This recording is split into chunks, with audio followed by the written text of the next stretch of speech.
Ross? Yes? I'm Major Wilson from headquarters. You can't take this wagon train into the village. Why not? Lee has engaged our entire army at Gettysburg. The paid train is not to enter the village. Yes, sir. Captain McComb? You're in charge. I'm going to reconnoiter up ahead. You stay here with the train. Don't move. Saunders, bring your men. Come with me. They left us high and dry with a wagon load of money. We could start a little poker game. Poker with an army payroll? Not me. Jim Stewart's raiding this flank. You better get out of here, Captain. Look!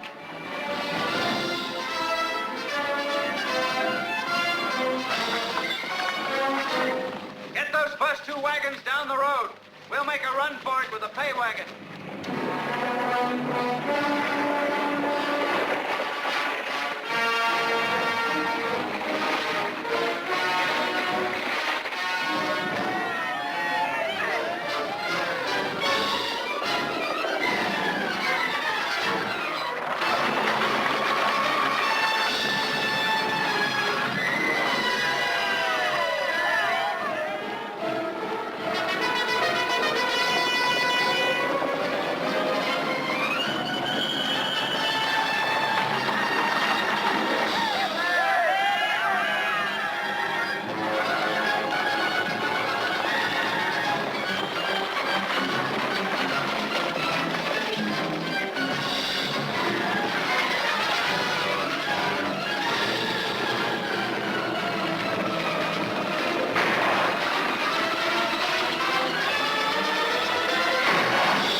Just as real to Jack Stewart if he got a hold of it.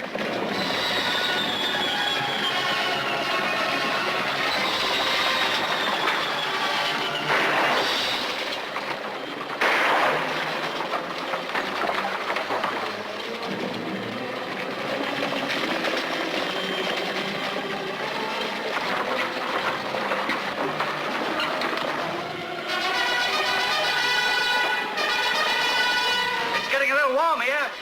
Get out at me a wheel horse. I'll pull a kingpin.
Lucky we thought of burning that money. We won't get anything, but Major Ross will probably get a promotion. He can have it. Settled for a good bath. I suppose you have an explanation for this, Captain? Yes, sir. Enemy raiding party nearly captured us, but we managed to destroy the payroll. You mean you deliberately set fire to it? Speak up, Captain. Yes, sir. There it is, or was. You had your orders and disobeyed them. Our lines were broken at Gettysburg, I know that. If the enemy had got their hands on this money, they could have kept this war going forever. Captain, we just learned that Lee is in retreat back to Virginia. We didn't lose the battle, we won it.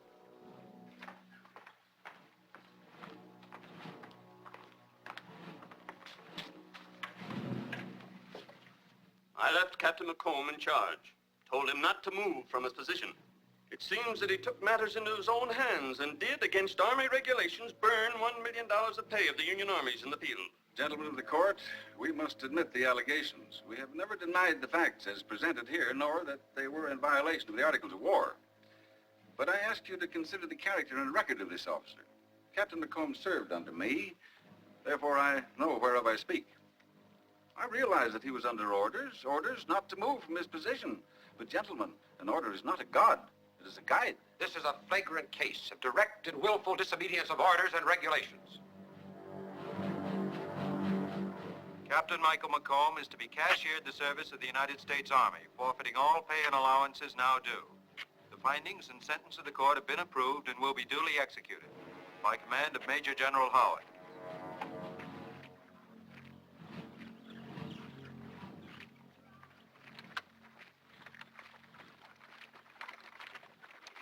Thank you, Sergeant. Ooh. The War Department can't reopen your case, Mike. I'm sorry, because I still don't think you had it coming. Well, it's a hard, cruel world, isn't it, Major? Well, I really went to work for you, Mike. I even saw the Adjutant General. The Adjutant General, eh? Thanks. I can't blame you for feeling bitter. Bitter? I'm not bitter. I'm grateful for the lesson. Lesson? Yes, I didn't follow their rules, so they tossed me out. But I'll follow them from now on in. Except they're going to be my rules. In other words, if there's going to be any shoving around, next time I'll do it. Anyway, thanks, Major. Well, good luck, Mike. Come on, boys.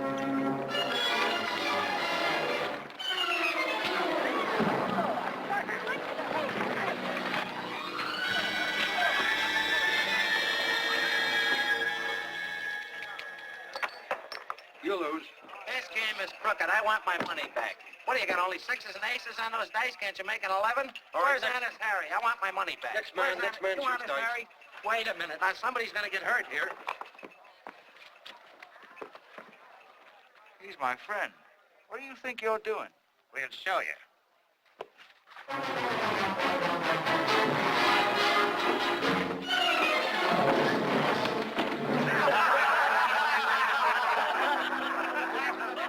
How would you like a nice wide crack in the skull with this?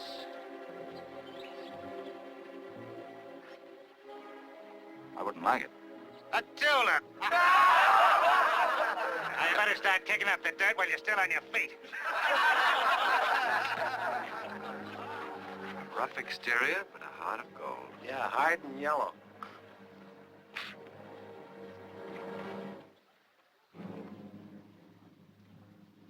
Hey, Pistol, Yeah? can you still blow a bugle? A what? A bugle. Can you blow a bugle? I guess I could if I had a bugle. Go get one.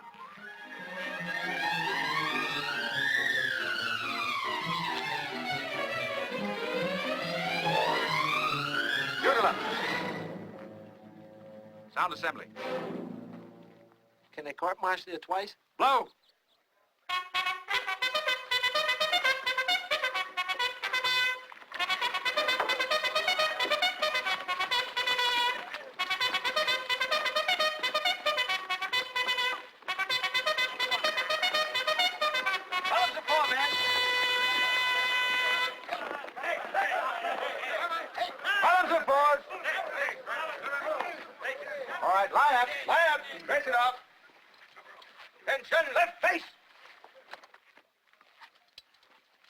Now then, men, listen carefully. I have orders I want carried out immediately. This camp is a disgrace, and there's the cause of it over there, Honest Harry's. Gambling, crooked dice, bad liquor. You boys didn't lose your money, you were robbed. Attention, I'm going to put a stop to this. Go in there and give them a little of the old army boot. All right, men, break ranks. Double quick, let's go in and clear them out.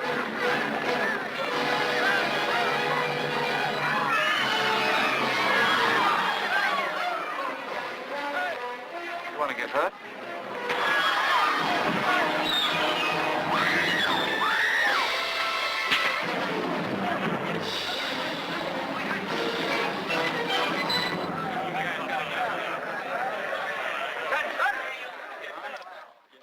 Well done, man. I'm proud of you. Now take these hoodlums and ride them out of town on a fence rail. Don't treat them too rough. Just barely kill them. Now, where is the tulip? There he is, over there. He's out cold as a fish. Well, take him and throw him in the river. There's a new one on me. Stand aside, son. I have a way with those things. Here. Thank you.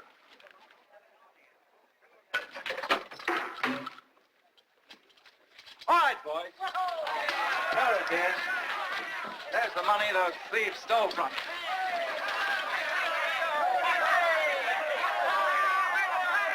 Hey, don't break up that gambling equipment. The provost marshal may need that for evidence. If provost gets through with it, we may just buy that in. What are you doing? I'm getting back my muster and out pay. Well, don't use your pockets. Here, use a barrel. I'll get yours, too. Pistol. Yeah? Got news for you. I think you've just gone into the gambling business.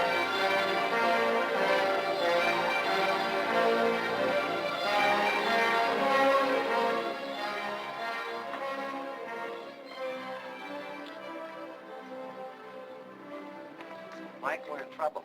That bunch of crooked freight handlers attached our stuff. What for? Oh, some jacked up charge or other, but it's serious. A fella named Banjo Sweeney bought the writ of attachment, and he's trying to grab our equipment. Forget it.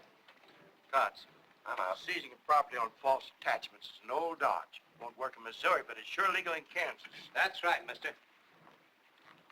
I want your bill of lading, McComb. Just discussing you, Mr. Sweeney. Well, there's nothing to discuss. Just give me the bill. Oh, wait a minute. After all, if you're going to grab a man's equipment, I think the least you can do is to give him the benefit of a little conversation. I didn't come here for conversation. Quit stalling. I'm not stalling. Why don't you sit down and have a drink? We can settle. I'll get the sheriff. He'll settle your hash. Take one more step and I'll shoot you in the back.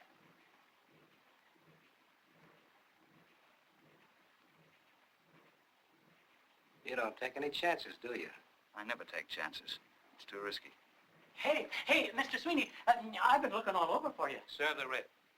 Oh, yeah. That's McComb right there. With a gun. Yeah. Well,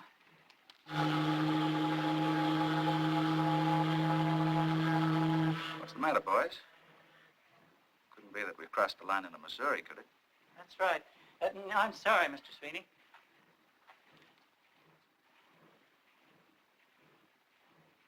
You know, McComb, the way you held that gun on him, I really thought you'd shoot him in the back. Here, pistol. Take care of the purser. See how stuff gets off first, eh? Your bet, I believe, Mr. Blake.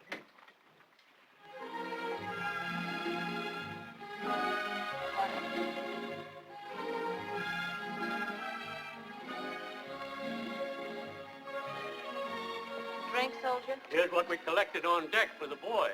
Looks like they kept their hands in their pockets. Didn't dare disturb the cabin passengers. They're mostly Yankees. Give me that. I just love to see Yankees in their money part company. I've never seen a handsome gentleman who wasn't generous. Thank you. Purser? Yes, sir? When we get to St. Joe, would you see that McComb's stuff gets off first?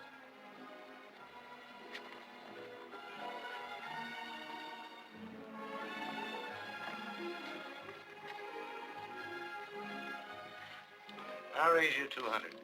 I've had enough. Oh, Miss Moore. Don't get up, Mr. Chevigee. I'm just collecting money for the soldiers on deck. Would you mind? Pleasure, ma'am. Thank you. Of course, of course. Go away. Go away before I shoot you. In the back.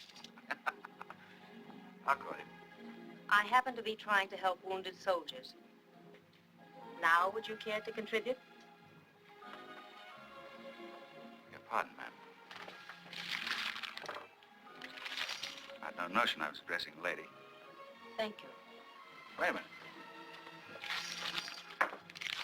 Change. Thank you. Who's that? That's Georgia Moore. She and her husband own the Silver River mines. Nice people. Very nice. And you're very generous, too, with my money. I'd make that pot good if I were you. 3 aces. I had no idea the frontier could boast such charming ladies. And speaking of charming ladies...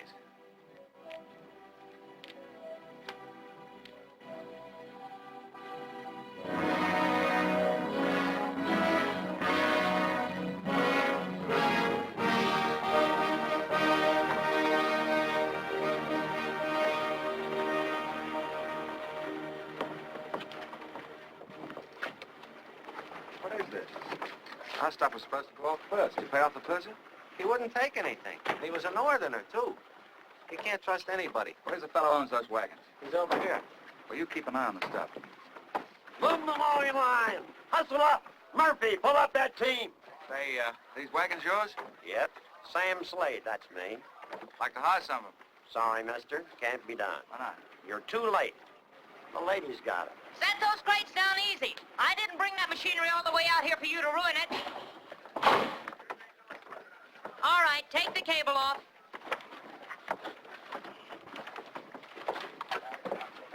Wagon boss is a bit tough. See what you can do with it. Tie everything down tight. We're liable to run into rough weather. Hello, Mrs. Moore. Or maybe you're Mrs. Moore's younger brother. That's very funny. What do you want? I want a little help. You remember me, don't you? I'm the man who so graciously contributed to your worthy cause. I'd like to get a copy of your wagons. That's impossible. Oh, just a minute. This is business. I need those wagons pretty bad. I'd like to make you an offer. Sorry. The answer is no, Mr. whatever your name is. McComb, ma'am. Mike McComb. I need all I have and more. I've been trying to get this mining machinery to Silver City for 6 months. Sorry. Oh, that's all right. I just thought that out west here, everybody tried giving the other fella a helping hand. We also have a saying. What's mine is mine. I keep the wagons. Pretty smart in those pants. I'd look pretty silly without them. But a couple of drinks ain't gonna hurt you. Sorry, son. I got to stick in the job. I'll tell you what I will do, though. What? If you stick around, I might play you a little game of horseshoes. Give them horses a smacking big feed. We're leaving the first thing in the morning. Whose stuff are you hauling, Sam? Belongs to the Moore Company, Silver River. What do you charge a trip? Plenty. But I ain't got room this trip to carry a humpback mouse. He's got ethics. I offered him twice the price to carry our stuff instead. But he's got ethics. Well, I like a man with ethics. You sure got away with those horseshoes. That was $10 a game. I know it. Fifth game you won in a row, isn't it? I'm good at all kinds of games. That's my nature. Hey, you ever play poker? Poker? I said all kinds of games. And I do therefore transfer to said Mike McComb all my wagons and freighting equipment in payment of the said sporting obligation. I think that'll do it. Stick your John Hancock here, Sam. I should have stuck to horseshoes. Well, so long, mister. Now, wait a minute, Sam. You're still my wagon boss, aren't you? Yeah? Well, how about getting that Moore stuff off my wagons, huh?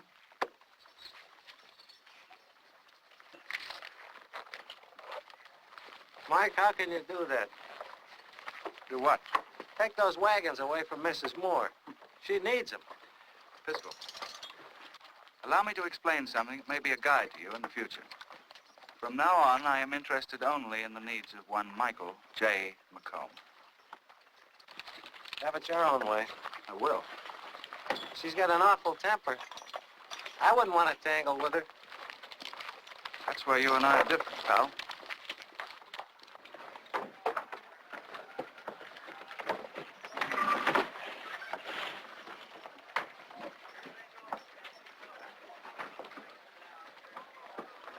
Hey, what are you doing loading McComb's freight on my wagons? These are our wagons now, lady. Where's Slade? He's over there on the dock. Get in your wagon. Have you gone crazy, Sam Slade? Maybe. I ain't sure yet. Why are you doing all this? Well, if it's all the same to you, Mrs. Moore, I held a bad hand last night. I'm doing what the new owner of this wagon outfit ordered. What new owner? You're looking right at him. All right, Sam, get him rolling. Can I be of any service, ma'am? You cheap, double-crossing, ten-horn gambler. I'll have you strung up for stealing my outfit. Why now, Mrs. Moore, don't scare me like that. You want to do business with me, talk nice and sweet. But I've got to get this machinery to Silver City. My husband's expecting it. Then I'll be very glad to do your husband a favor and bring his little wife home. With the machinery? With love and kisses, but no machinery. I got no room. You want to ride or don't you? No, thank you. Maybe you're not so anxious to get home, huh? Not if I have to go with you. Ah, that kind of flattery will get you nowhere, Mrs. Moore. Well, if you're not going to ride with me, there's a stagecoach leaving in about a week. Adios.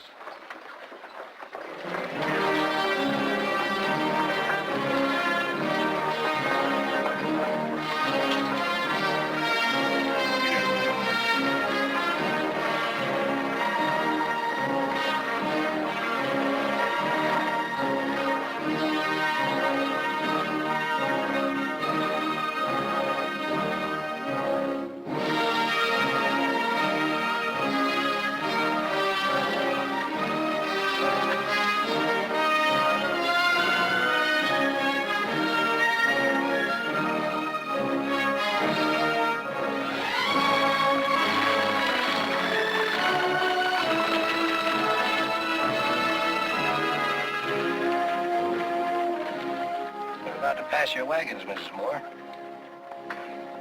You'll be in Silver City first. Might even organize a little reception committee. I have no further interest, Mr. McComb.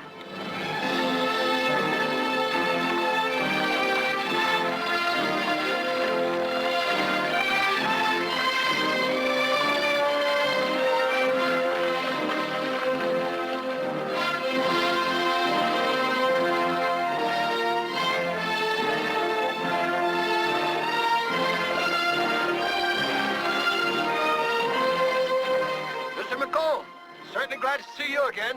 We're having a little trouble here. So I see. I know you've got quite a load, but if you could take us into Silver City, I'd consider it a great favor. Why, Mrs. Moore, having a pleasant journey? Can you take us?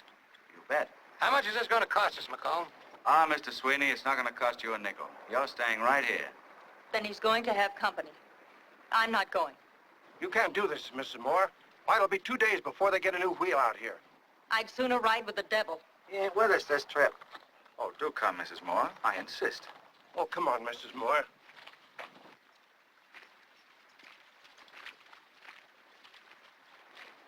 I'll catch up to you in Silver City.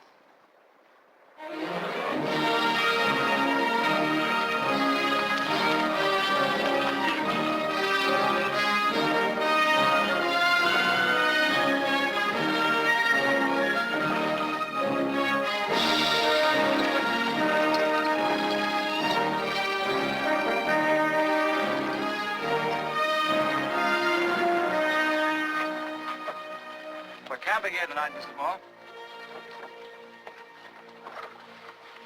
Make my wagon your home, won't you?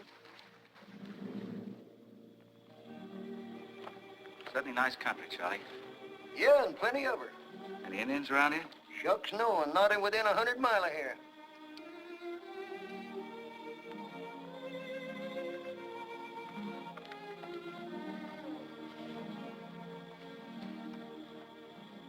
I like you better in skirts.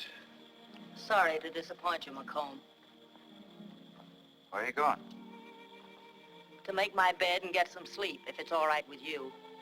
Sure, it's all right. But I had an uncle once, slept away from the wagons one night. In the morning, he woke up without his hair.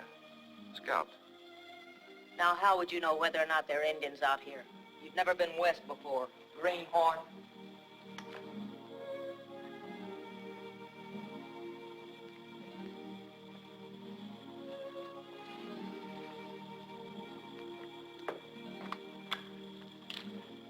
Ain't you gonna sleep in the wagon? No, you take it a night. I'll bunk down here.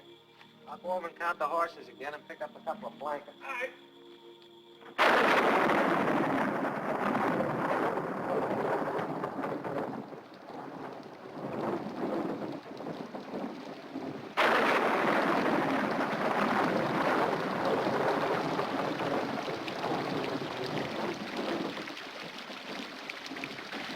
Please, Mrs. Moore, at least knock on the wheel.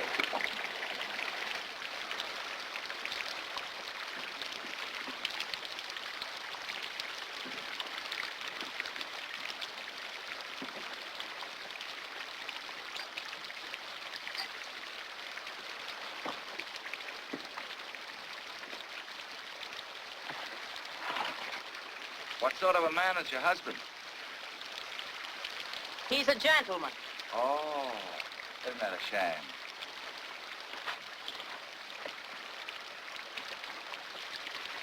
How long since you've seen him? You ask a lot of questions, don't you? You're the sort of woman a man asks questions about. Besides, I like the answers. I thought you made up all your own answers.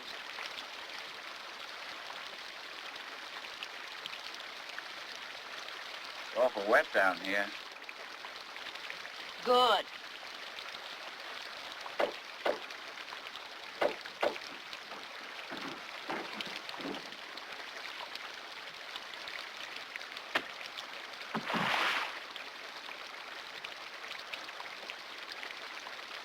Oh, I'm so sorry, Mrs. Moore. It was only Pistol. He didn't know you were there.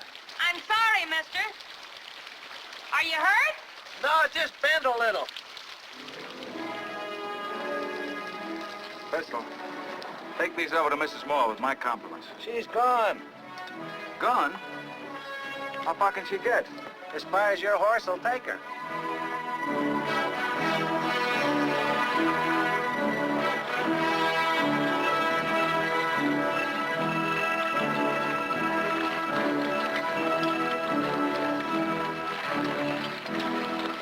Take him on down the wagon yard, Sam.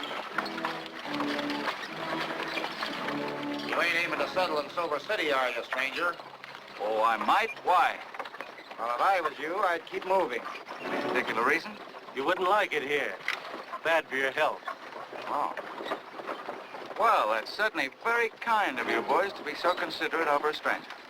Here, hold my horse, Sonny.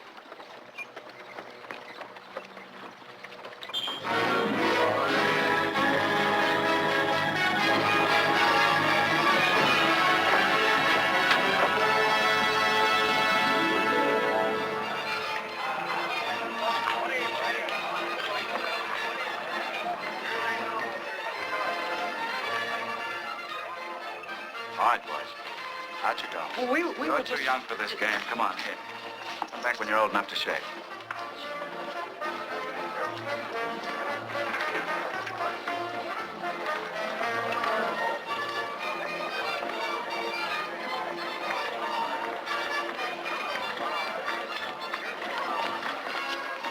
Move over. Hello, McComb. Open for business? What kind? Strictly on the level. Maybe you remember. I was figuring on a layout like this for myself. Too bad your equipment didn't get here. I was coming to that. McComb, you need a partner. I do? Who do you suggest?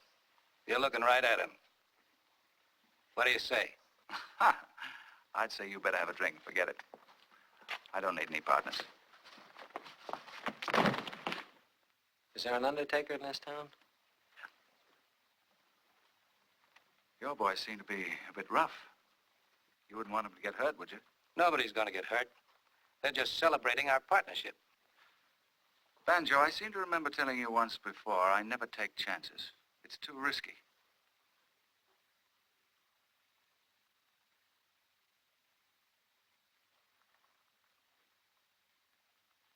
But maybe I do need a partner. A silent partner.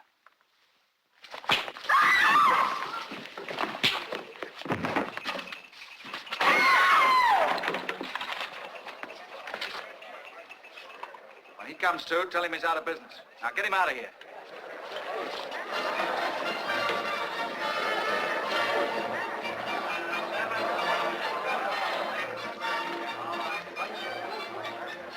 A glass of milk.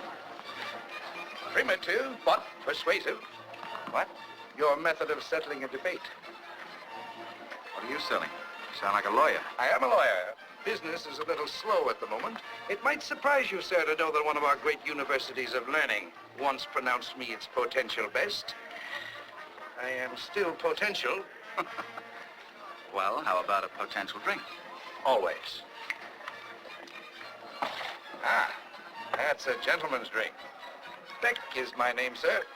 John Plato Beck. Thank you. McComb. Michael J. McComb. Your health, sir. Thank you, sir. Someone else here to see you, Mike. Who's it? I think you better make yourself scarce. This is personal. The lady's husband.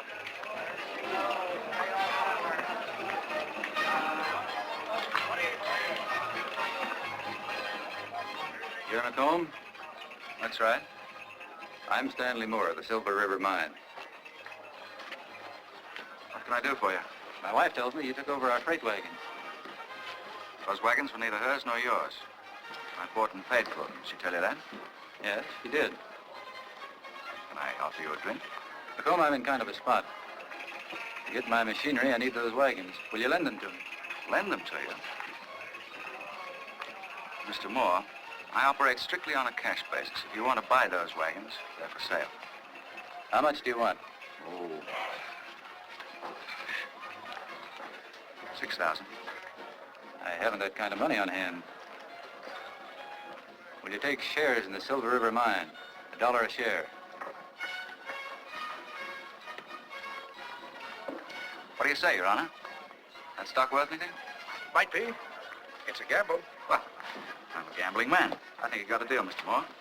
Oh, you met my lawyer, Mr. Beck. We've met. I have a client. It looks like it. Have we got an office? Just down the street, sir. My hat. Let's go. All right. Get rid of this. You'll just sign one of these blank forms, Mr. McComb. I'll make out the bill of sale for the wagons and give it to Mr. Moore in the morning. All right. Here we are. Very pretty. I hope our little deal works out profitably for you. I hope so, Mr. Moore.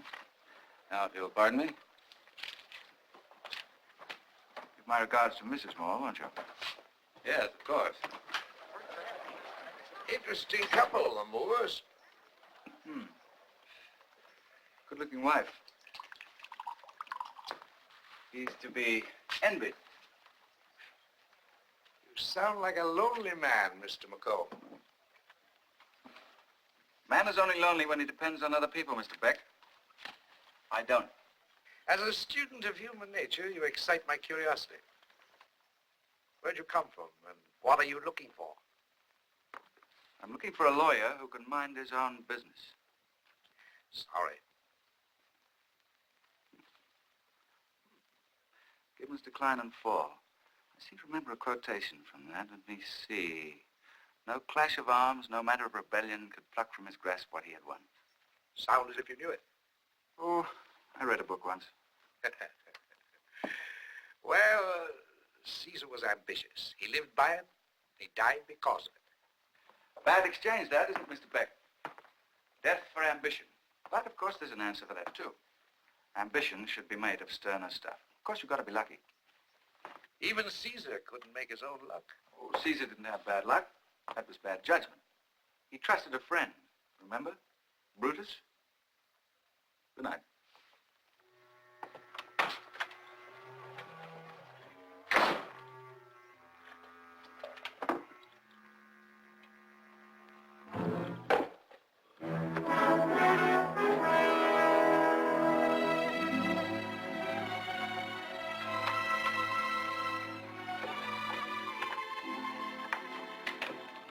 You shouldn't have waited up, darling. I couldn't sleep. He didn't give you the wagons. I knew it would be like that.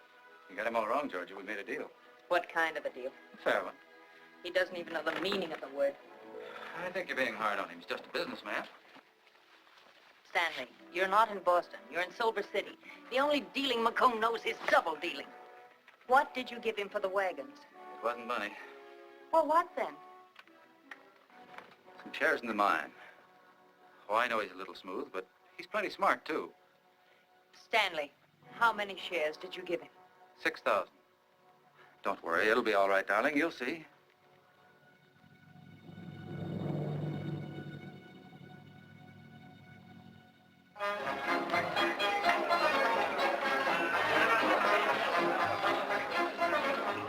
You remember me?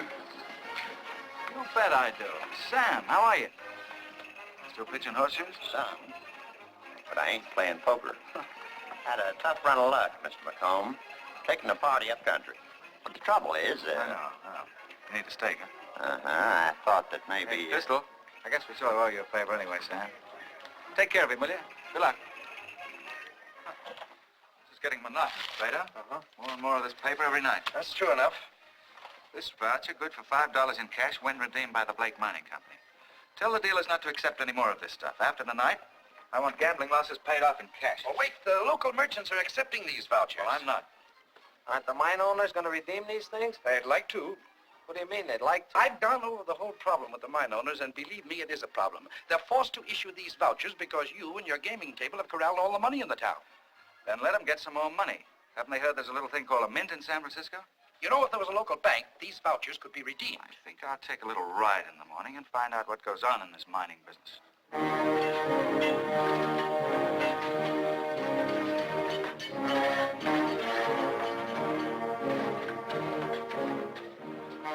Good morning.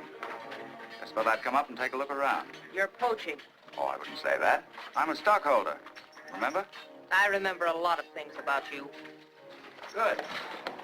One is that I don't like you. Going somewhere? I think I'll come along with you. What do you think you're doing? I'd like to talk business.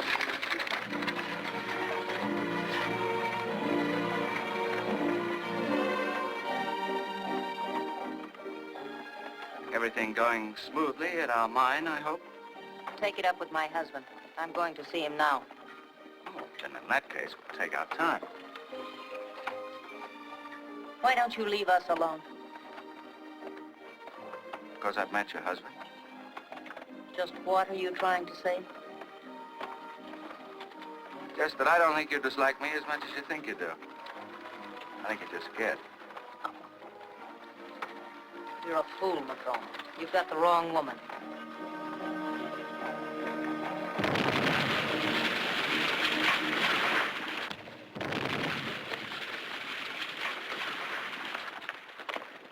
Glad to see you, MacLane. Thanks. Make me feel like one of the family. I guess you're up here about the stock. Yeah, I'm not getting any returns. Well, you might as well know. You won't get any. Will that smelter going up? I can't finish putting it up. About cleaned out. Sorry to hear that, Ma. Something about a losing investment I don't like. You never take a chance, do you, MacLane? Not if I can help it. I know a lot of people that don't know what to do with a chance when they get it. I've got some more above ground, but no credit. If I have to, I might be able to sell out to a syndicate in San Francisco. Too bad to take such a loss. Why take it? That's right, Stanley. MacLane has plenty of money. If we get our smelter up now, the other mine owners have to come to us. Why not let him advance what we need? That sounds like a very good idea. I might even consider it. For, shall we say, a third interest in Silver River properties? You don't ask for much.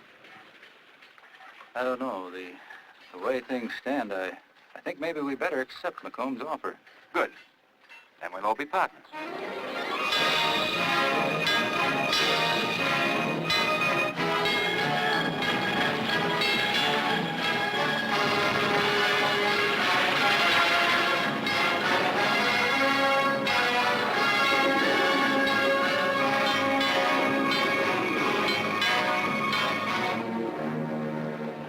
Why don't you fellas get smart?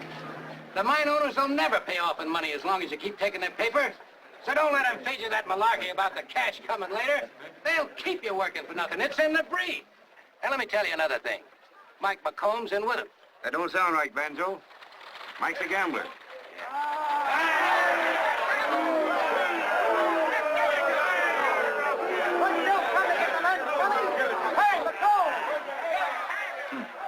What's Banjo Sweeney selling? Patent medicine? Looks like trouble, Mike. Bar that door. That one, too. The mine owners are upstairs waiting for you.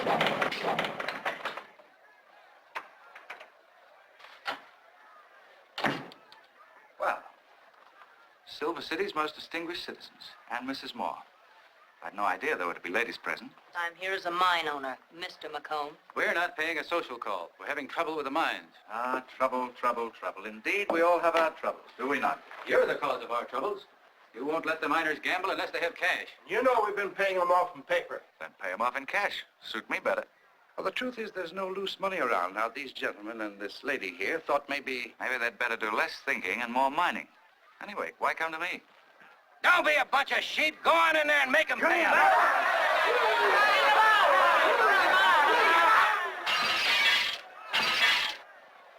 I think I may have a possible solution. Some of you aren't going to like it, but it's going to be my way or not at all. I'll set up a bank. How's that for an idea, Plato? He's right, gentlemen. He has all the cash, and he could guarantee the weekly payroll. This is going to cost us something. What is it, Macomb? Mrs. Moore, it's a hard, cruel world. Naturally, it's going to cost you something.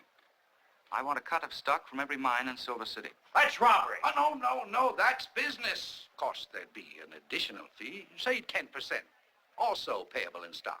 Plato, I'm proud of you. Sometimes I think you earn your salary. Well, I suppose there's nothing else we can do. You win, Macomb. You're in the banking business. I'll go welcome my new depositors.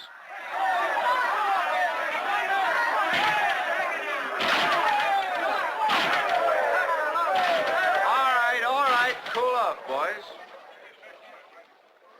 I've just been having a little talk with the mine owners inside here, and they seem to think it'd be a good idea if I were to set up a bank. All right. I'll guarantee my bank will meet all the paper you hold and pay you off in cash. How is that? How you boys doing with those doors down there? Well, knock them down and come on in for a drink on the bank.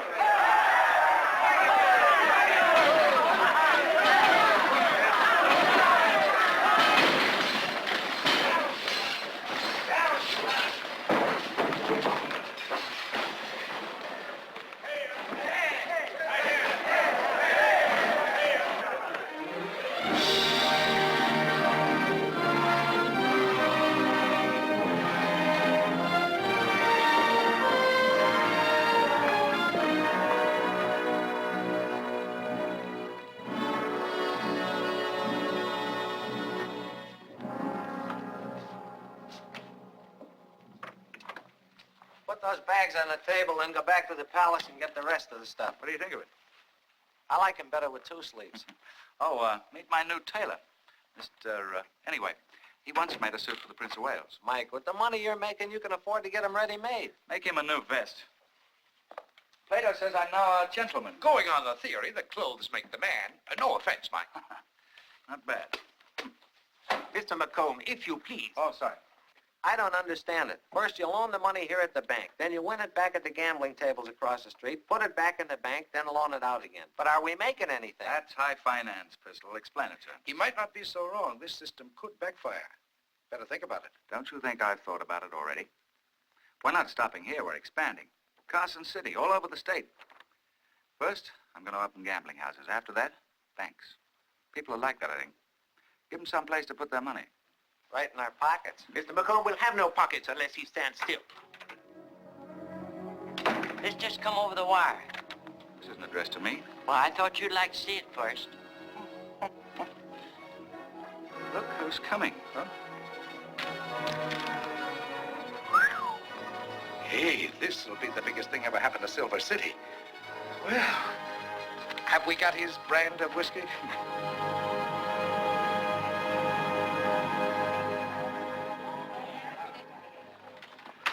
Put some more ice in that punch bowl. It's all melted. Don't worry, dear. Everything's going to be all right. What difference does it make? The whole evening's spoiled anyway. Oh, I'm sure the president will be here most any minute now. I'd give $1,000 to get my hands on that Mike Macomb. You can just bet he's responsible for this. I don't think it was very nice of him after all the trouble we went to. He loves trouble, especially when he's making it. Excuse me, Mrs. Moore, but I heard the president was over at Macomb's place. Oh, that's perfect. Just perfect. He'll no doubt fleece him in a card game. Darling, don't get so upset. Oh, I'm so mad I could spit. Now, Georgia, men will be men. Macomb is not a man. He's a...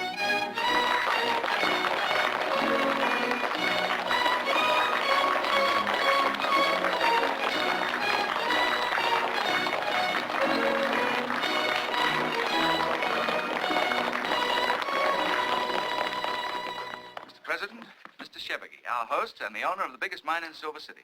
That interests me greatly. Mr. President. Mrs. Austin, Mrs. Harbord, Mrs. Moore. Ah, yes, of course, the head of our entertainment committee. and Mr. Moore. A pleasure, Mr. President. Mr. Moore? 3 cheers for the President of the United States. Hooray! Hooray! Hooray! I appreciate the ovation. Thank you, thank you, thank you. Now, Mr. President, let me introduce you to the Punch Bowl.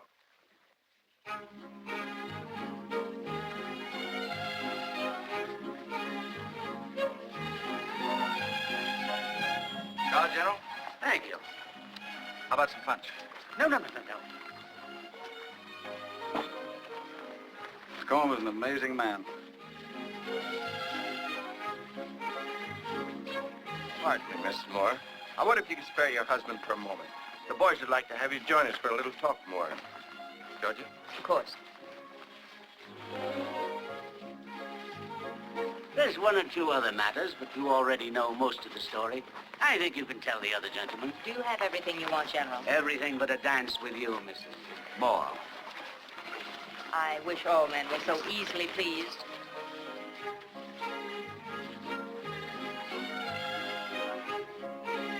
While we're in here talking, Macomb is out there making policy with the president.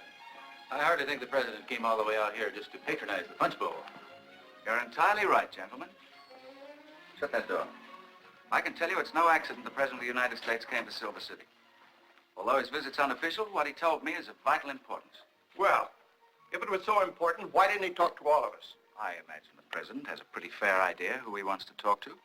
Besides, aren't we all in the mining business together? Macomb's right, gentlemen. Aside from personal feelings, we can't operate the mines without him. Let's hear what he has to say. Very smart. Plato, you were there this afternoon. Get in the picture. Well, as you all know, a first-rate nation is a nation with surplus international credits. Britain has her empire. Kimberley diamond mines, the silver of India, the gold of the Rand, and the tin of Malaya. Russia has the steppes of Siberia, rich in 100 resources. What about the gold of California, Oregon, Colorado? True. The 49ers gave us the gold exchange, but gentlemen, that's not enough. The big strikes in gold are over. Do you know what we need now to make this country the great creditor of nations? Silver. In simple language, gentlemen, here's the word from the President. You've got to produce more silver. Even if it means working the mines 24 hours a day. Digging faster, shipping faster, you've got to produce more silver. Up until now, of course, everybody's been digging silver to see how much of it they could stick away in their own pockets. Fine. But the picture's changed. Silver City has become more important than all of us. On what we do right here depends the very future of America.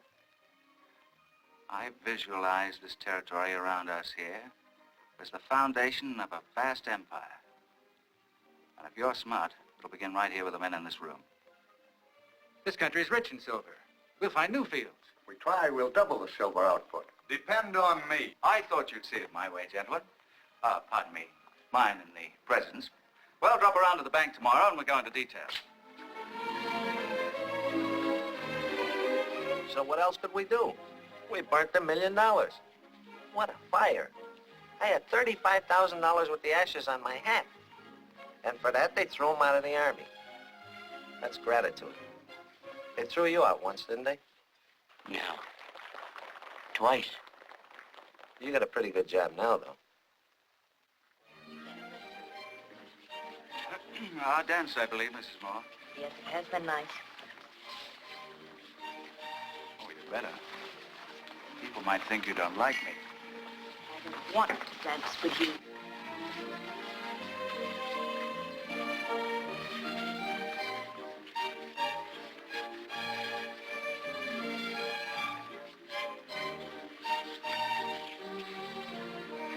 Take me back, please. Why, Mrs. Moore, I think you wanted me to ask you to dance. You're aggressive, aren't you? Mm-hmm. But like a child. First you want a circus all done up in gold braid, and then you want... You. I'm not interested.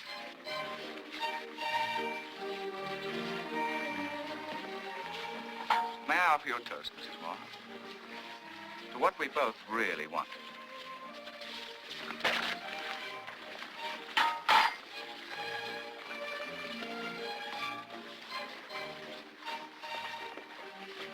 You seem to have spilt your drink.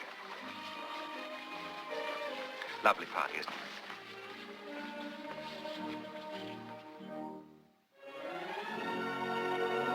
What will I own, Plato? About 1 million acres, Mike. All of the country you can see to that far ridge. Clear across the valley to those peaks. And as far north as you can see across that snow-capped ridge. I tell you, it's a big undertaking. And it'll cost you a pretty penny. Plato, you're looking at a man who once burnt $1 million. Out there, I see 100 million. Buy it tomorrow.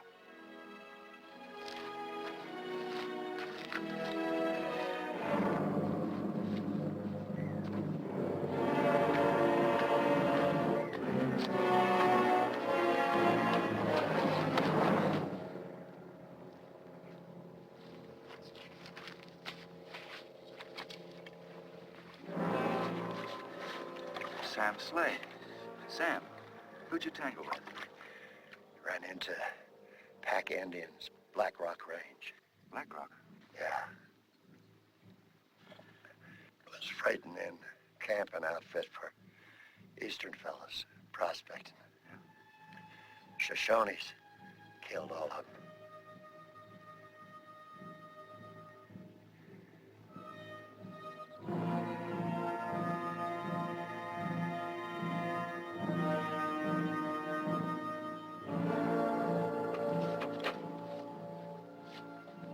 Keep this quiet or we're liable to throw the whole town into a panic.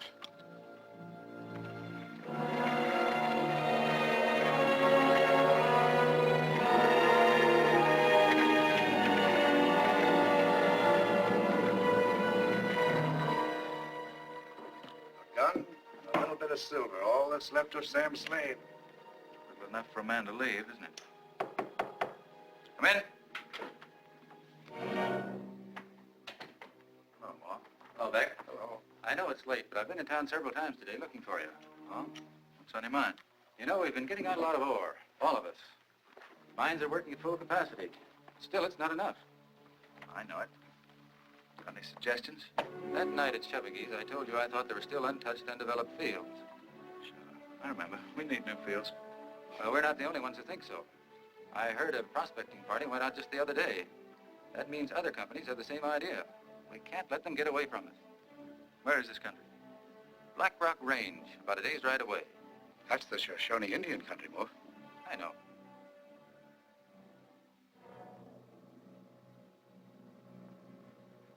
And, you think there might be silver there? I'm sure of it.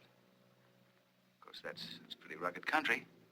After all, you're a married man. Your wife, she might like it. I'm a mining engineer, McComb. Here, let me show you on the map. The range of mountains runs right along here. They have the same type of outcroppings in that range as we have here where we're getting silver right now. And I believe that if we go right in this area, we have an excellent chance of making a big strike. I want to go out there and take a few samples of the ore. If they prove to be as rich as I have every reason to believe they will, we can double our output.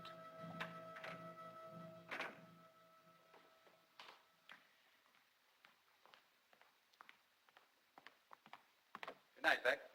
Night. Good night, sweet prince. Lights of angels, sing me to thy rest.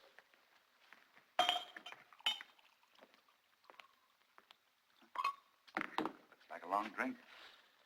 It's gonna be a long night. You sweet old...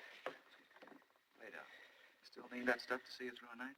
I will, for what I want to say. Oh. Speech, huh? It's a good speech.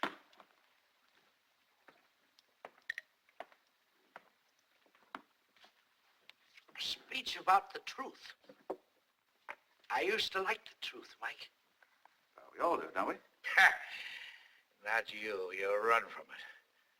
My speech is about the human soul. You believe in the human soul?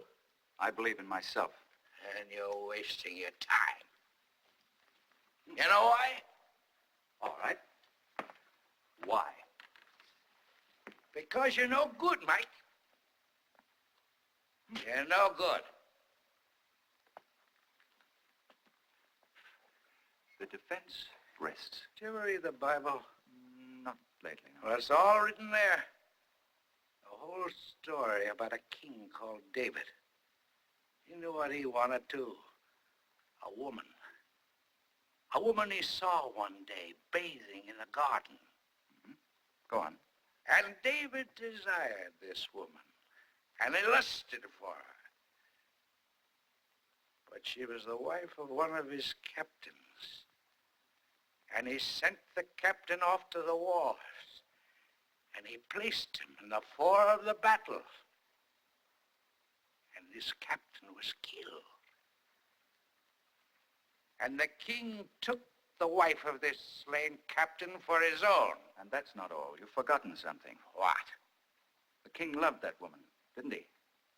David loved her with an all-consuming passion. Didn't he? That's not important. Of course it's not important. Not to you, you cold Boston codfish. You and your sermons. You get them out of a bottle, Beck. You want to make up rules for other people to live by because you've forgotten how to live yourself. You drunken, sanctimonious hypocrite.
Don't do it, Mike.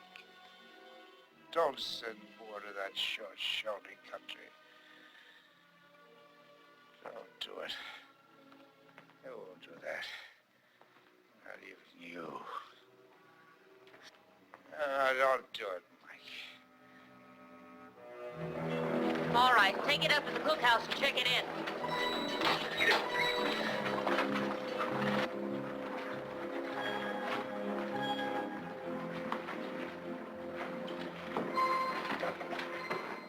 Hello. I want to have a little talk with you. What about? Oh, about your husband. Why talk to me? My husband takes care of his own business. Besides, he's gone. Gone. I didn't think. Georgia, it's got to be stopped. So, I guess you've thought it over. Now you're going to change your mind. Leave Stanley alone. He knows mining. It's his business. Look, there's something I've got to tell you. He's gone up into the Black Rock Range. I know that. I don't think you understand him. I just found out the Shoshones are on the warpath. You know what that means, don't you? They already killed a party of prospectors. Shoshones? How long ago did he leave? At dawn this morning. I'm going after him. MacLane, I want to go too. Now, you better stay here. I'll take some of your men. We ought to be able to catch him.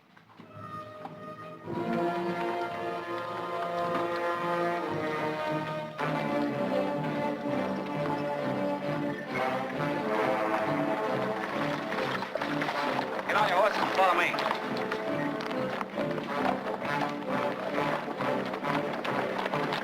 Get on your horse and follow me.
didn't get there soon enough, Georgia.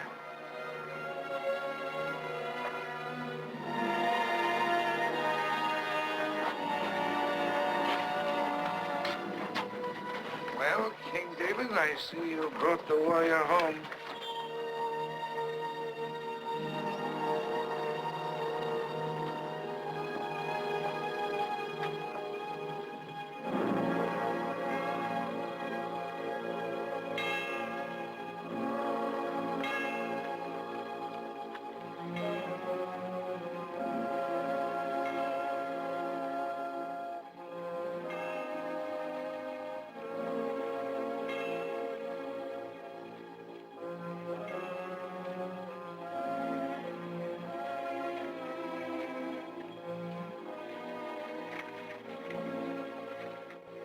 I believe we've been too hasty in discharging our obligations to the late Mr. Moore.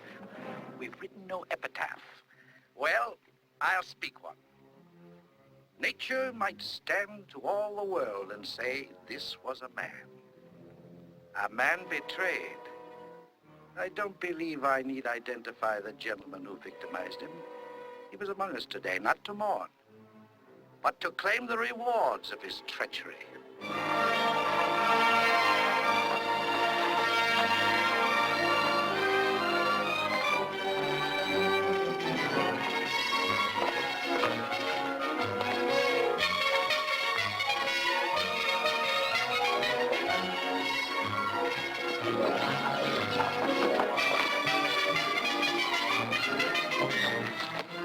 Good morning, Mr. McCall. Morning, Edwards. Well, what do you think of the site? Oh, it's excellent, excellent. But, do you think a castle will blend with this landscape? Blend in the landscape? Look, Edwards, I don't intend to blend with any landscape. I intend to fill it. Yes, sir. Now, look, I want a big, magnificent house, Gothic style. I want it built in white marble. White. But there's no marble in this part of the country. Then get marble. Look, Edwards, on both sides of the main entrance, I want wings stretching out. Mr. McComb, I'd like to talk this over at greater length with you. I'm still rather confused. Hurry it up, Edwards. Goodbye.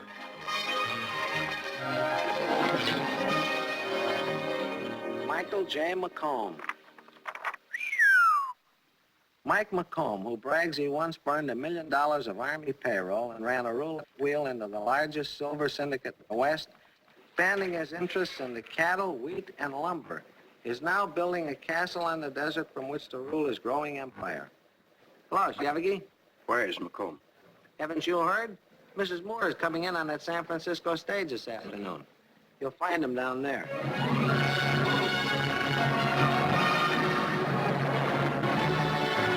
Stage from San Francisco. Stage from San Francisco.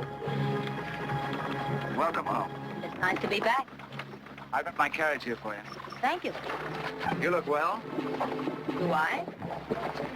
What am I talking about? They're beautiful. Can this be the old Mike McComb? No.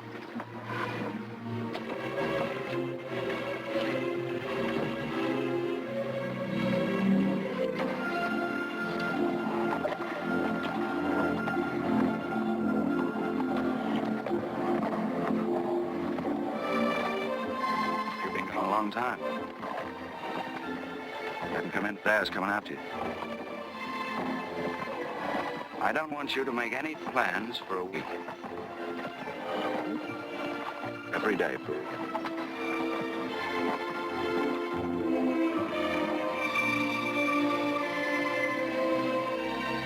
We're the same kind of people, you and I.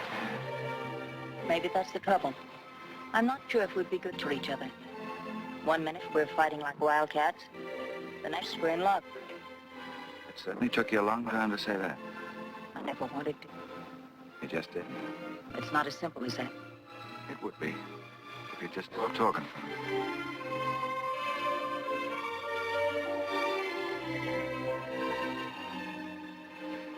I don't think it's going to be so difficult for us to get along.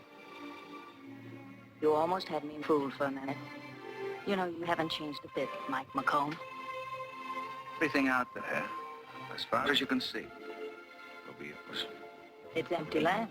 Now, maybe. But it's not going to stay that way. One day, you mark my words. There'll be cities out there. Railroads.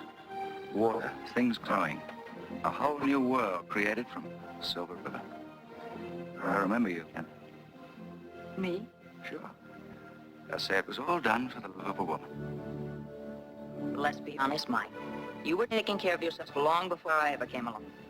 I'm sure nothing in the world could have stopped you. Or can't now. I want to be stopped.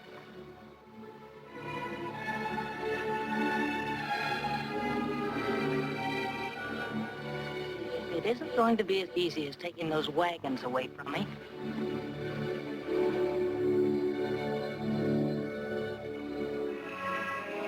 Mr. Barton? What's this? An invitation to Mike McComb's house warming. I'll go. It ain't gonna be that warm.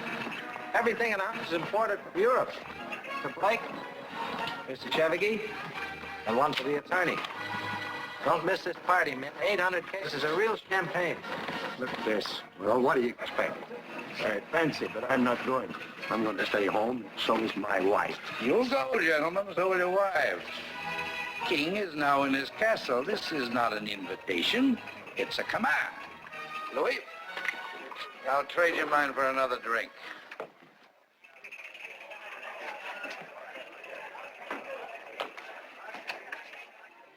Yes, sir. Everything in that room's imported. Look at that plaque. We got that from Switzerland. We got some cheese in there, too. You'll get some of that later. Now, that's the front door. That's where you came in. You saw that. Now, upstairs are the bedrooms. 10 of them. One big one. And that light hanging up there.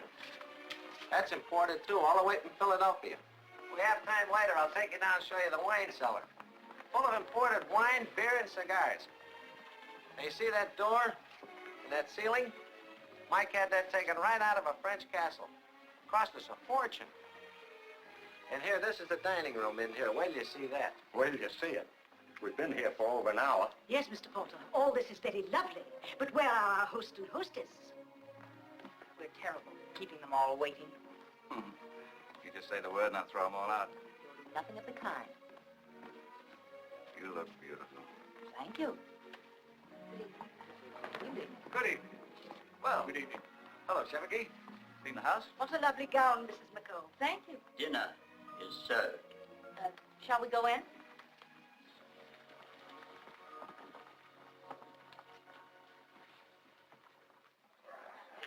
Wait up.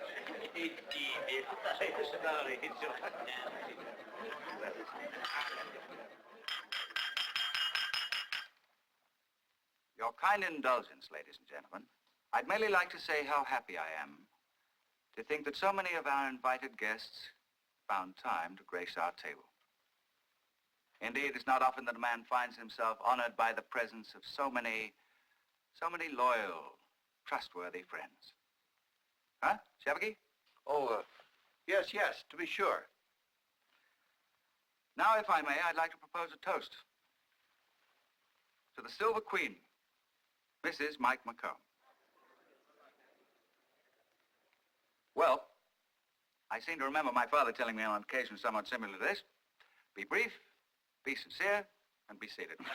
We're greatly indebted to Mr. and Mrs. McComb for their gracious hospitality. Much happiness to them. Now I'll tell one. Ha! Plato. With a respectful bow to our beautiful hostess, I propose a toast to Mr. McComb, my old friend. Indeed, we should all honor him. His name marks our schools, our banks, and one day, maybe, our finish. Ladies and gentlemen, you're in the presence of a great man, a mighty man. Are there any takers? Easy, Plato.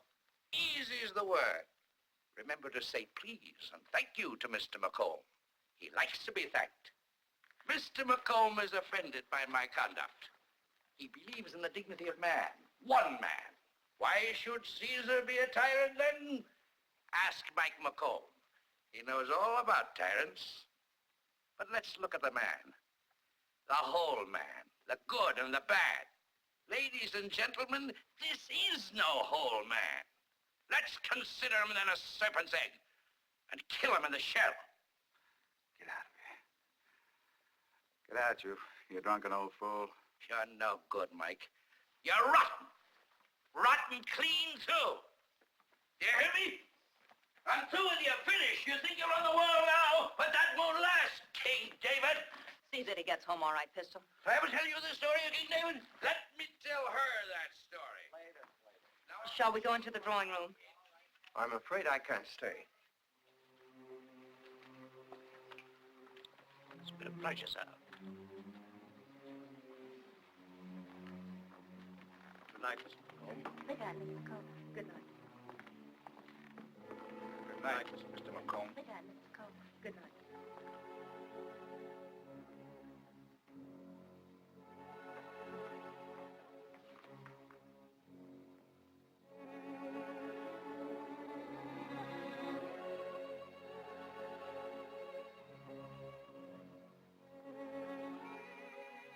Mike.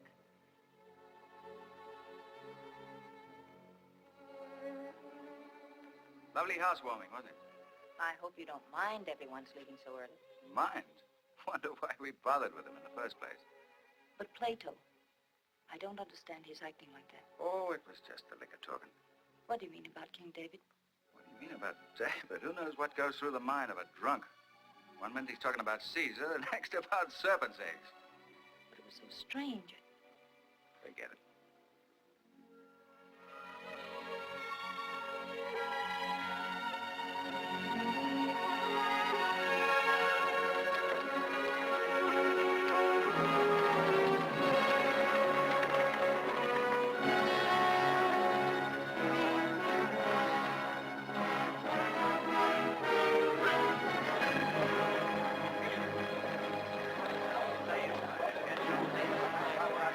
Good morning, Mr. McComb. Morning, Mr. McComb. Morning, Mr. McComb. Morning, Mr. McComb. Good morning, Mr. McComb. Morning, Mr. McComb. Well, it's about time you got back. I've been trying to get in touch with you. Have you? Well, Mrs. and I thought we'd leave business to the rest of you for a while. The Harvard Lampoon. Very educated. Somebody must have left it here. I've been keeping my eye on things, Mike. Did you get those reports I sent you? I haven't been doing much reading lately. What is it, Schaefer? These will require your immediate attention, Mr. McComb.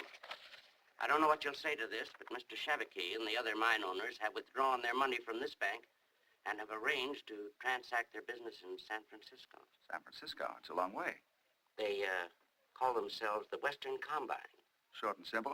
What does that mean to us, Mike? I'm not sure. They still have to have their payrolls met in my bank. Only from now on, Schaefer, I only want the payrolls of the Silver River mines met. Is that clear? Yes, sir. That'll bring him around. Sure. Where's Beck? I haven't seen him. I looked in all the bars. He must have left town. Left town? Probably out looking for a new saloon.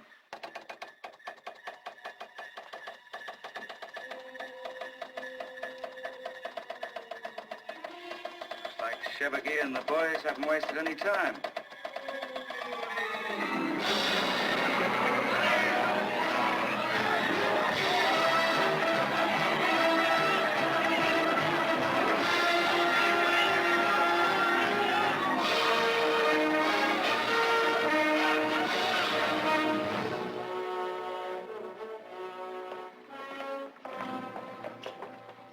Hello, Beck. Hello, Shavicki. We learned you were in town. We'd like to talk over a little proposition. Now, since you handle a lot of McComb's business, we thought... I'm sorry, gentlemen. I have plans of my own. Besides, I'm not in sympathy with your war over silver. It's rumored that you're going into politics, Mr. Beck.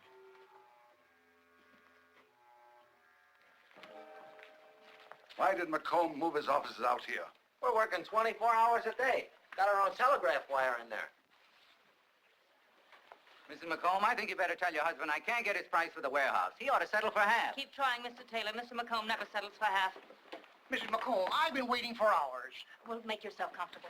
What goes on here? McComb rushed me out here from Denver. Now he lets me sit here and cool my heels. If that doesn't work, try cooling your temper. Name's Rice, Mrs. McComb. I'm from the San Francisco Telegram. They call you the Silver Queen, don't they, ma'am? That's right. Well, what do you think of the Silver War? Where I come from, this is a skirmish. Pardon me, gentlemen. Tracy, you were the one who talked me into buying this land for $500,000, weren't you? And now when I want you to sell it for a profit, you mean to say it's not worth it? No, it isn't, Mr. Oh, what are you talking about? Tell him there's gold in it. Come on. What news? Not so good. Looks like the bottom's dropping out. Down another 50 points. Now listen, all of you. I don't know where Chevigny and the rest of the combine are getting their money, but they're getting it somewhere. That means I've got to match them dollar for dollar. Mike, maybe I'm wrong, but wouldn't it be a good idea to put the properties on the market one at a time? Well, of course, I thought that was understood. Don't make it look like I'm selling out. For instance, Tipton, whenever you sell a ranch, wait a while before you list the next one. Those dance halls are worth something, aren't they? Oh, no. No, I don't want to sell those. After all, that's where the ready cash is. That's something tangible. Don't forget, that's where you started. You aren't going to sell them, are you, Mike? Oh, Pistol just likes the girls. I think you'd like to see me get rid of those dance halls, wouldn't you? All right, sell them, Tracy. Now, you all understand the plans, do you? McComb, a message from the East. Eastern Syndicate lends support to Smash McComb. Ah, so that's where they're getting their money, is it?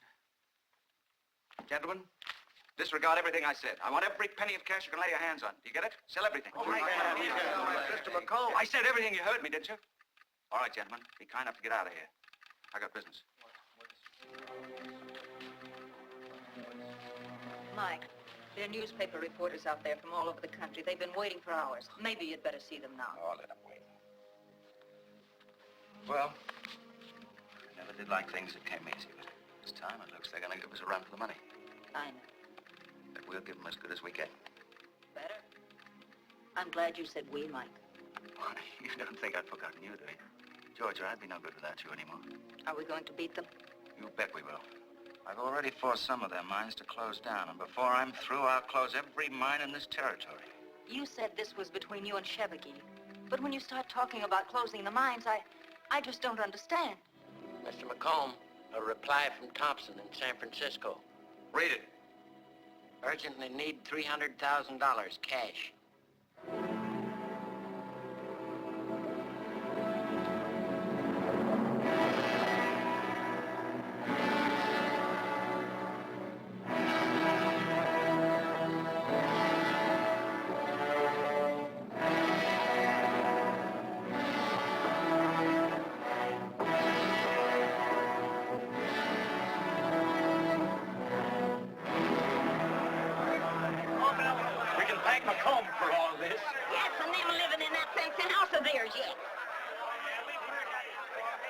Well, boys, how do you like it since McComb shut down the mine? Hawking ain't gonna open them up again, Sweeney. If I was in your shoes, I'd go and have a talk with McComb. Well, you ain't in our shoes. We haven't even got 15 cents to buy a drink with. You stick with me, and I'll buy you all the drinks you want. Where'd you get all the pay dirt, Sweeney? I got the right kind of friends. And I don't mean him. I'll vote for him if he can open up the mines again. Why don't you get smart? Beck used to work for McComb. He probably still does. I'll take these to my office. Pick me up around 8 o'clock. Yes, sir. Oh, boy. Plato! Plato Beck! Hello, Georgia. We've missed you. Well, I haven't been far from the sound of Mike's name. They're talking about him all over the state. I hope you haven't been listening to the wrong side in your campaigning. Georgia, I've got to listen. That's my business from now on. Listening for the truth. Why don't you come out the house? I know Mike would love to see you. I've been meaning to call, only... That's all been forgotten. Good. I'd love to talk to Mike. You see, he's part of my campaign. Oh? What have I been telling you? What do you think Beck's doing in that buggy with Mrs. McComb? Come on. Get wise to yourself.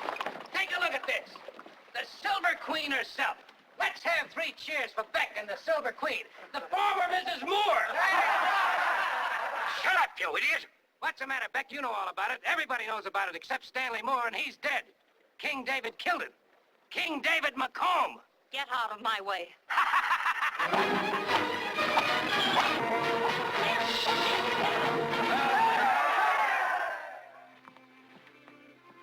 The prodigal returns. Plato. I'm glad to see you. I knew you'd come back sooner or later, you old reprobate. Here, let me have your hat. Good. Let's get him a drink. No, thanks. Remember I told you once, Mike, a man should have roots? Well, mine are here. Yes, but town's not the same, Plato. Towns should never stay the same, Mike. They should change, get better. This one can, with your help. Same old Beck. Except, I never heard you preach sober. I'm not preaching, Mike. I'm running for senator. Senator? Mm-hmm. Well. Senator Beck, eh? What's your platform going to be? Decline and fall of the Roman Empire or what? No. Decline and fall of the Silver Empire. As a matter of fact, Mike, I've been talking about you. Have you? Thanks for the boost. I'm not sure you'll like what I've been saying. I'm not so sure either. You've gone over to the Western Combine, haven't you? No. You've got it all wrong, Mike. It's the people. The people against the Western Combine, too. Funny thing about voters, they don't like to be caught in a private war. Yours or anybody else's. Ah, you make me sick. Senator Beck, huh? Georgia, I seem to remember dragging the senator out of a gutter once. Or was it a barroom floor? Buying him his whiskey, putting a clean shirt on his back when he didn't even have one. And now he's come to pass judgment on us. Look, Beck, you go back and tell your voters this. I made Silver City and I can break it. Sooner or later, you and all the rest of them will come crying to me like a pack of dogs. I'm sorry, Mike. Ah, you're always sorry. I'm sorry for you this time. I'm going to win this fight. And when I do, I'll wipe you and the Western Combine off the map. This country has a chance to grow, and I'm going to see that it gets that chance. Beck, you're still a sanctimonious old hypocrite. Goodbye, Georgie. If you'll need me, you'll find me in town. I'll see you to the door.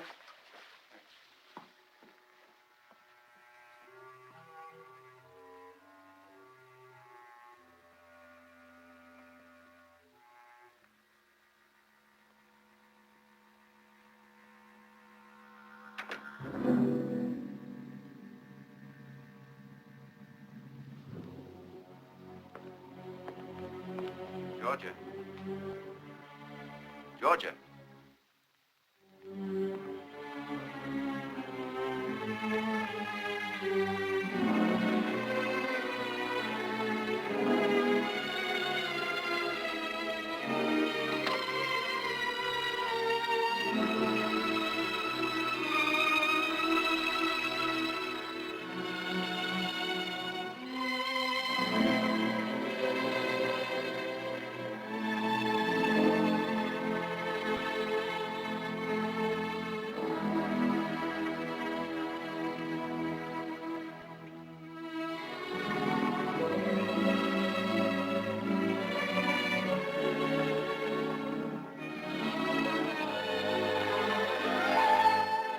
What's the matter with you?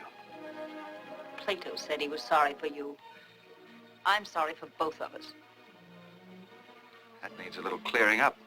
Like most of Plato's parables, it doesn't seem to make much sense. He was right, Mike. In town, the people are desperate. It's like a graveyard. Then I hope they rest in peace. That's their funeral.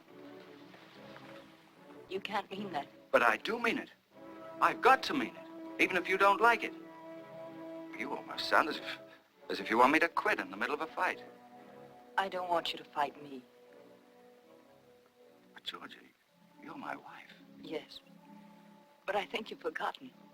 I'm a fighter, too. You don't even understand what I'm trying to say, do you? I think I do. It seems to me that the babblings of a reformed drunk have turned even you against me. That drunk was your friend once. Friend? I expect nothing from friends. But I did think I could count on the loyalty of my wife. I was reminded you took another man's. Now we get to it. Beck told you. I didn't hear it from Beck. Banjo Sweeney was gone. Sweeney? I never wanted to blame you for Stanley's death. I wanted to believe you did everything you could to stop it. I knew what people were saying, but I loved you. So I believed in you. Now you don't. Is that it? I thought you'd change, Mike. But you haven't. Change? Why should I change? I never pretended to be anything different than what I am. And you always knew what I was at. But I didn't know how you intended getting it. Mike, call off this fight, please. Let's start again. Call it off? I'll never call it off, George. Never. Then I can't stay and watch it. I'm leaving you.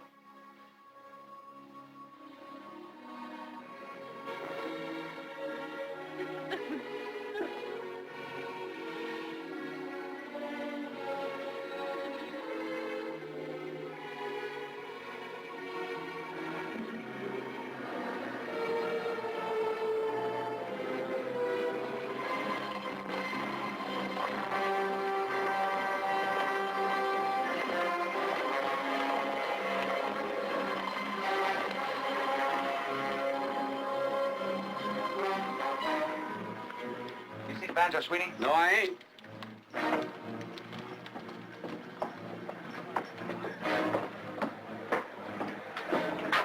Where's Sweeney? Not here. He's gone to San Francisco. Liar.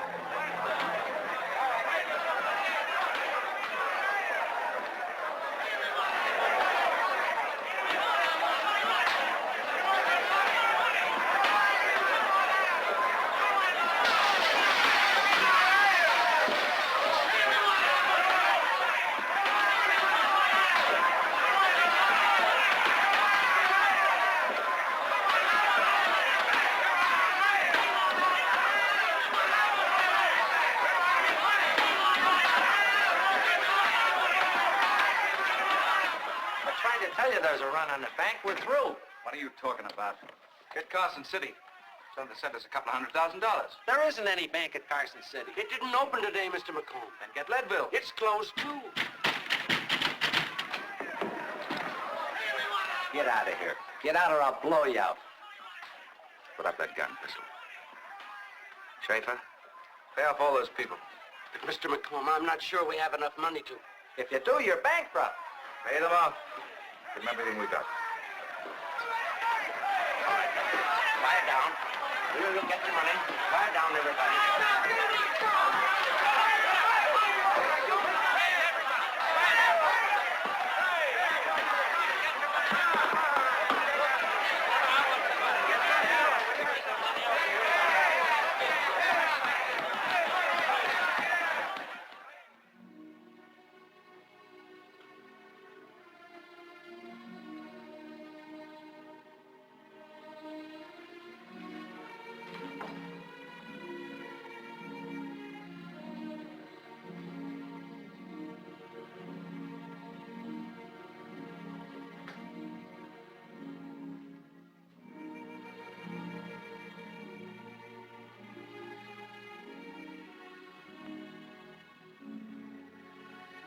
Georgia.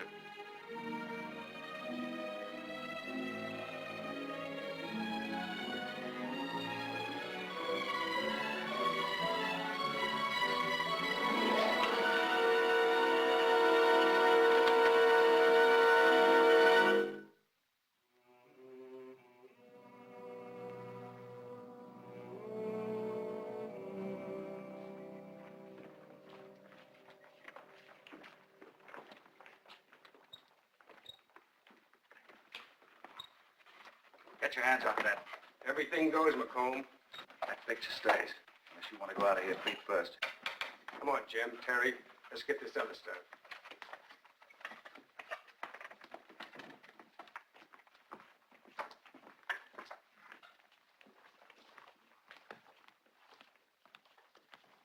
You sure cleaned the place out, didn't he, Mike? Sure did.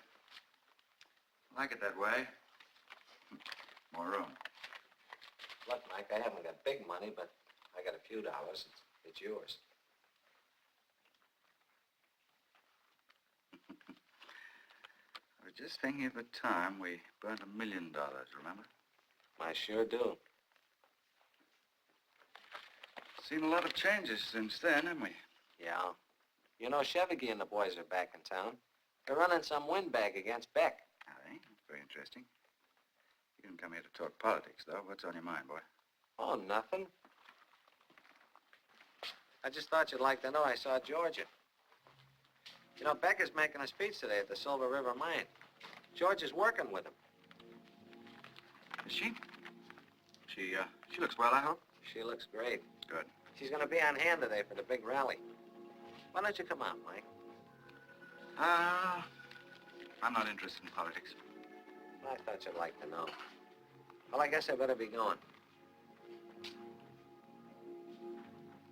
Look, Mike, why don't you two get together? Maybe you can straighten this thing out. Of course, it's none of my business. That's right. It's none of your business.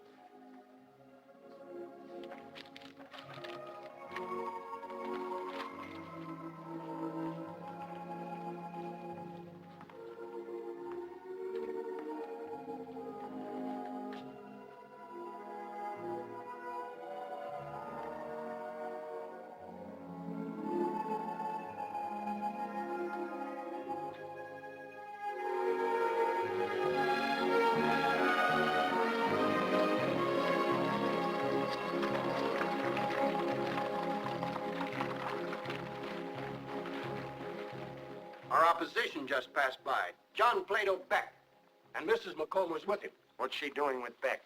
Maybe McComb is in this. You don't have to worry about McComb. He's washed up. Mr. Sweeney's right, gentlemen. The only person we have to worry about is Beck. The voters know where to place their confidence, and that's in Everest T. Walker. Well, if we want to get back in the silver business, you better be right. The President's Commission will certainly take the recommendation of our new senator. Naturally. But I think you fellas are just making a lot of talk. Plato Beck hasn't got a chance. You're sure of that, Mr. Sweeney? As sure as shooting, Mr. Chevigee. Understand? You can take my word for it. I see some very fine old bourbon.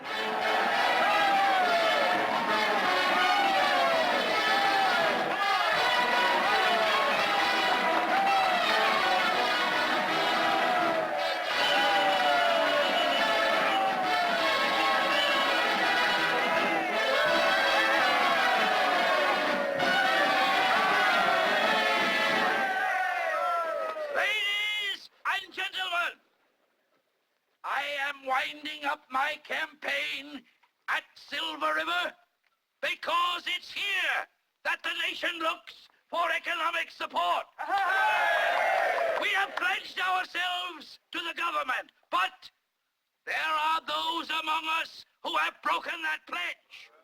And it is our responsibility to expose them.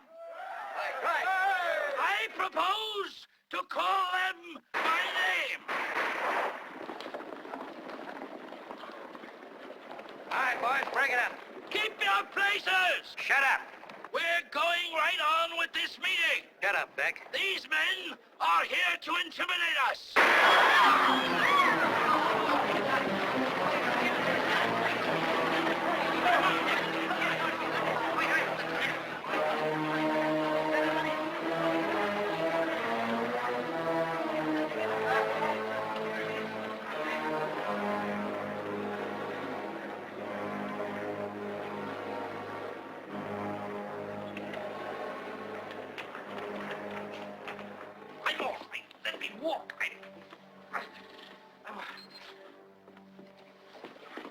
Doctor, wait.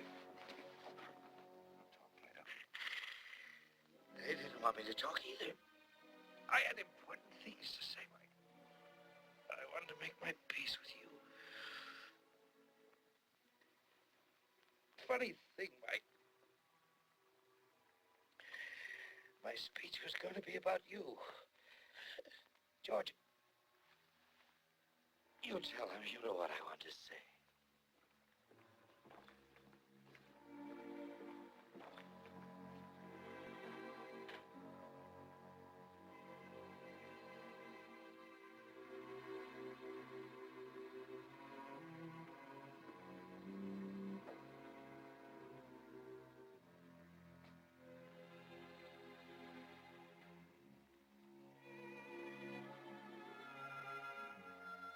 I'll tell you what he told me. In every age, every country, a few leaders are born. Not many, just enough to keep things going. You were that kind of man, Mike. He'd always hoped you'd find out. But you built an empire just for yourself. Then you destroyed it. Plato was trying to pick up the pieces, fit them together again. There's no one left to do that now, but you.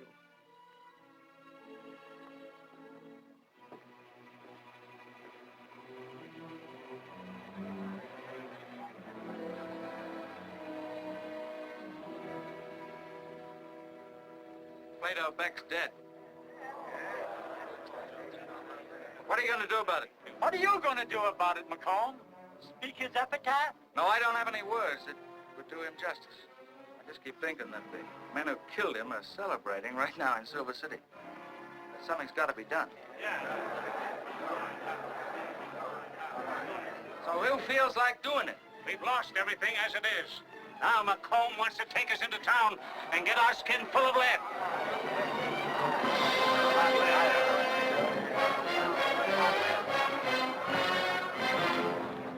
So you're going to let him go alone? What a bunch of yellow-bellied skunks you are. Get in those wagons and go with him.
Hanson, you take your men in from the other side. Cover every street out of town.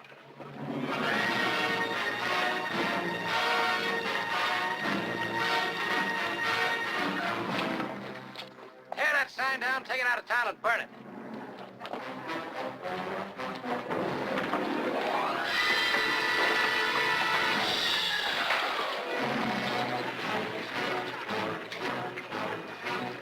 All right, you men disperse. Come in from the east.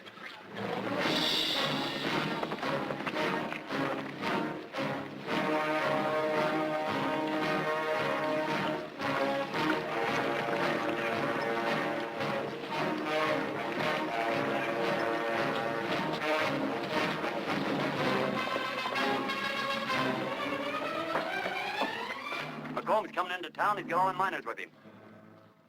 Get on your horses and let's get out of here.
I'd like to see him strung up as much as you would. But don't let's have a lynching. That's what we came here for. I know it. Beck wanted to make your speech today, didn't he? He never finished it. He wanted to tell you who was responsible for most of your troubles. I can tell you that. Me. I can remember, right in this town, pledging to the President of the United States himself that we here in Silver City would keep the Silver River flowing. We didn't do it. But it's not too late to make a new beginning. First, we'll open up the mines, and this time we'll keep them open. Pretty soon, you're going to see important changes around here. big changes. These men are going to get what's coming to them, I promise you. But don't let's do it by mob violence. We've all had enough of that, haven't we? Let's open the mine. We want to go back to work. All right, we'll bring him up according to law. Take him and lock him up. We'll give him a fair hearing.